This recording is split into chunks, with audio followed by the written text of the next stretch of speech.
ಹಾಗೆ ಸತ್ತ ಆ ವ್ಯಕ್ತಿ ಹೆಸರು ದೇವಕೃಷ್ಣ ಪುರೋಹಿತ್. ವಯಸ್ಸು 28 ವರ್ಷ. ಮಧ್ಯಪ್ರದೇಶನ ಧಾರ್ನಲ್ಲಿ ಜೀವನ ಕಟ್ಕೊಂಡಿದ್ರು.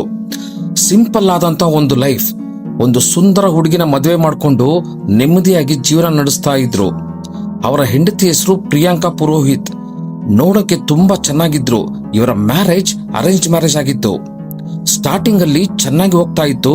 ಆದ್ರೆ ಹೋಗ್ತಾ ಹೋಗ್ತಾ ಎಲ್ಲರ ಫ್ಯಾಮಿಲಿ ಇರೋ ತರ ಇವರಿಬ್ಬರ ನಡುವೆನೂ ಚಿಕ್ಕ ಚಿಕ್ಕ ಭಿನ್ನಾಭಿಪ್ರಾಯಗಳು ಬರ್ತಾ ಇದ್ವು.